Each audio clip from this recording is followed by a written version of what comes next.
Alhamdulillah alladzi ja'ala siyama syahri Ramadan min arkanil Islam wa manna ala ibadihi bi faidir rahmah wal barakah wal ikram. Ashhadu an la ilaha illallah wahdahu la syarika lah wa ashhadu anna Muhammadan abduhu wa rasuluhu la nabiyya ba'da. Allahumma salli wa sallim wa barik ala habibina wa syafi'ina wa dhuhrina wa maulana Muhammadin wa ala alihi wa ashabihi wa man tabi'ahu bi ihsan ila yaumiddin, amma ba'd. Fa ya ibadallah, usikum wa nafsi bi taqwallah, faqad fazal muttaqun. Kama qala ta'ala, a'udzu billahi as-sami'il 'alim minasy syaithanir rajim. Ya ayyuhalladzina amanu taqullaha haqqa tuqatih wa la tamutunna illa wa antum muslimun. Wa qala ta'ala aidan, ya ayyuhalladzina amanu kutiba alaikumus siyamu kama kutiba alal ladzina min qablikum la'allakum tattaqun. Wa qala nabiyyu sallallahu alaihi wasallam, wa ragima anfu rajulin dakhala alaihi ramadan thumma salakha qabla ayyahu warola. Hadirin kaum muslimin jamaah Jumat yang berbahagia, segala puji hanya milik Allah subhanahu wa ta'ala azza wa jalla, yang telah menjadikan bulan puasa dijadikannya pada bulan Ramadan, dan juga merupakan bagian daripada rukun Islam yang 5. Dan Allah subhanahu wa ta'ala telah menjadikan bulan Ramadan sebuah bulan yang penuh dengan rahmat, barakah, dan penuh dengan kemuliaan, bila mana hamba-hambanya di dalamnya betul-betul menjadikan bulan Ramadan sebagai bulan yang agung, bulan yang mulia, yang senantiasa harus segala waktu-waktunya dioptimalkan dalam rangka untuk ketaatan kepada Allah subhanahu wa ta'ala semata. Jamaah Jumat rahimakumullah, mari pada kesempatan khutbah ini kita sama-sama untuk senantiasa meningkatkan kualitas iman dan takwa kita kepada Allah subhanahu wa ta'ala. Tentunya dengan berupaya semaksimal mungkin untuk selalu menepati semua apa yang telah Allah subhanahu wa ta'ala perintahkan kepada kita semua.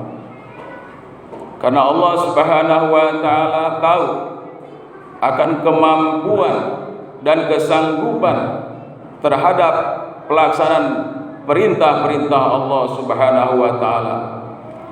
Maka oleh karena itu kita upayakan dengan semaksimal mungkin setiap apa yang sudah Allah subhanahu wa ta'ala perintahkan, maka kita pun akan menepatinya.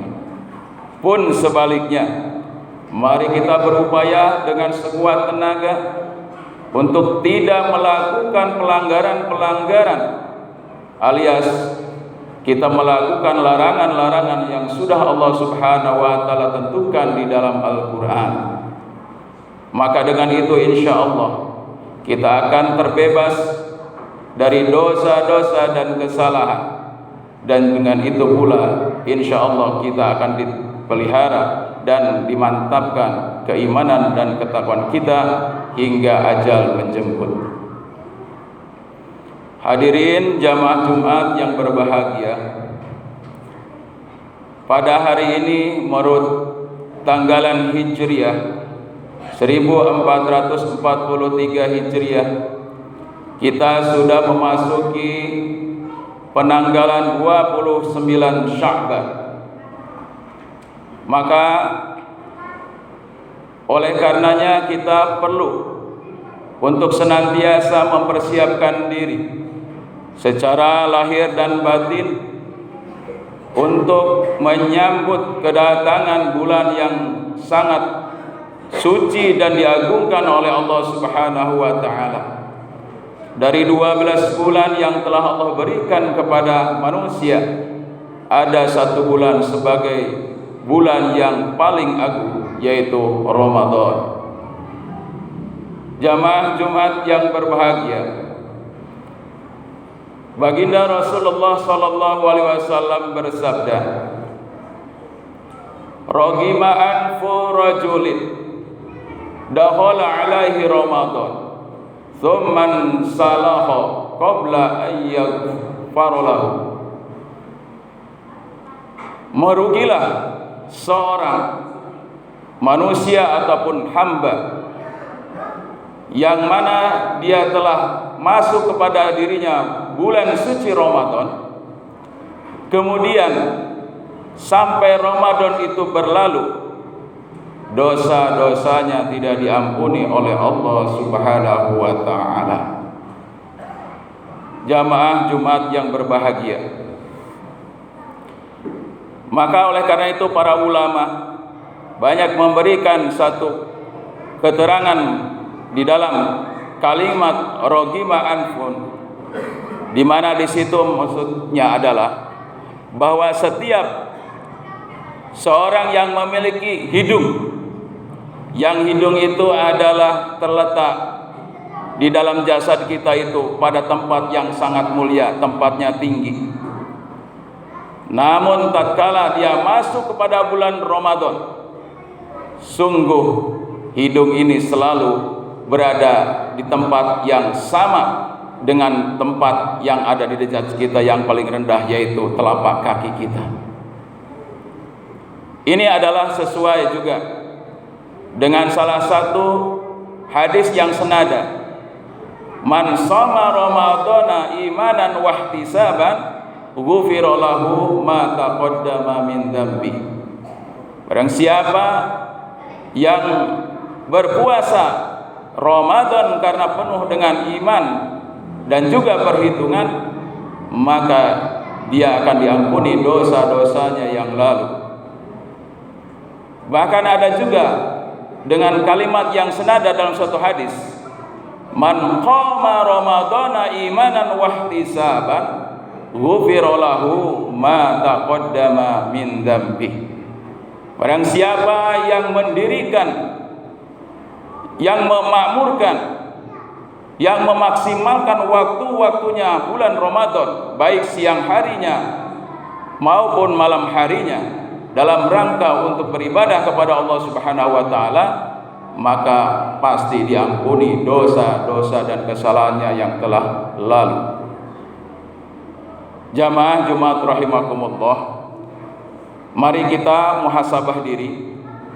Sudah berpuluh-puluh kali kita melaksanakan ibadah puasa di bulan Ramadan, tapi jika Allah Subhanahu wa taala tidak mengampuni dosa dan kesalahan kita di bulan Ramadan, ini apa kira-kira sebabnya? Maka mari kita lihat. Yang pertama, betapa banyak orang yang melaksanakan ibadah puasa di bulan Ramadan, termasuk puasanya, dia tidak mendapatkan apa-apa dari puasanya kecuali hanya lapar dan haus semata. Jamaah rahimakumullah, as-shaum bimana al-imsak. Puasa itu adalah menahan. Menahan dari apa? Yang pertama adalah menahan dari yang membukakan atau yang membatalkan daripada puasa, yaitu makan dan minum di siang hari, mulai dari terbit fajar hingga terbenamnya matahari. Ini yang membatalkan secara lahirnya puasa kita. Namun ada sesuatu yang terkadang kita tidak sadar, bahwa bukan hanya sekedar menahan lapar dan haus, menahan makan dan minum di siang hari, tapi kita kadang tidak sadar bahwa ada sesuatu yang tidak menyebabkan dosa-dosa kita diampuni. Kenapa? Karena tidak kita menahan puasa itu dengan makna menahan secara lahir dan batin. Termasuk adalah panca indera kita, mulai dari mata kita. Mata kita tidak dijaga. Dalam rangka untuk apa? Mungkin bisa jadi mata kita selalu melihat kepada hal-hal yang berbau maksiat. Dengan maksiat kita, sedangkan kita sedang berpuasa di bulan Ramadan, maka kita jojong melihat berbagai macam kemungkaran-kemungkaran, kemaksiatan-kemaksiatan, sehingga ini akan menteledorkan kekhusyuan kita di dalam menjalankan ibadah puasa di bulan Ramadan. Mungkin seharusnya mata kita diperlihatkan untuk tilawatil Quran, membaca Al-Quran, tadarus, dan berikut mengkajinya. Tapi justru mata kita banyak dipergunakan untuk hal-hal yang justru merusak daripada pahala puasa itu sendiri. Maka ini adalah salah satu penyebab mengapa Allah Subhanahu wa taala tidak mengampuni dosa dan kesalahan kita di bulan Ramadan. Yang kedua adalah lisan kita. Lisan kita ini terkadang juga tidak berpuasa, karena menurut kebanyakan yang namanya puasa tadi hanya menahan lapar dan haus, sementara lisan kita selalu berkata, berbicara hal-hal yang tidak bermanfaat. Bahkan kata-kata itu bukan qaulun ma'rufun, tapi qaulun sayyi', kata-kata yang betul-betul itu membuat perkara yang menyebabkan puasa kita juga akan menjadi rusak gara-gara lisan kita. Apakah dengan menggibah, apakah dengan mengadu domba, namimah, memfitnah, naudzubillah summa naudzubillah. Ini adalah lisan. Maka lisan salah satu menjadi penyumbang dosa terbesar ya untuk diri kita dalam hal ini. Oleh karena itu mari kita hati-hati di dalam melaksanakan ibadah puasa kita di bulan Ramadan tahun ini. Jangan sampai kita akan termasuk golongan orang-orang yang sudahlah Ramadan datang kepada kita, kita berlalu begitu saja tanpa ada ampunan dari Allah Subhanahu wa taala. Kemudian yang ketiga adalah telinga kita. Ini pun tidak jarang. Lisan kita barangkali masih sanggup kita untuk menahannya, tapi terkadang juga sedikit banyaknya telinga kita bukan diperkenankan untuk mendengarkan ayat-ayat Allah Subhanahu wa taala, kalimat-kalimat thayyibah, tapi justru kita mendengarkan sesuatu yang membuat ghaflah, yang membuat kita lalai dalam rangka untuk mendengarkan kalimat-kalimat Allah Subhanahu wa taala. Paling tidak kalau kita tidak melaksanakan amal unggulan di bulan Ramadan termasuk tadarus Quran, kita senang kalau mendengarkan ayat-ayat Al-Quran dibacakan, baik itu di masjid-masjid, musola, bahkan di rumah kita sendiri. Jamaah rahimakumullah, barangkali itu sesuatu hal yang menyebabkan mengapa Allah Subhanahu wa taala tidak mengampuni dosa-dosa dan kesalahan kita hingga Ramadan berlalu. Barakallahu li wa lakum fil Qur'anil Karim wa nafa'ni wa iyyakum bima fihi minal ayati wa dzikril hakim wa taqabbalallahu minna wa minkum tilawatahu innahu wal ghafurur rahim.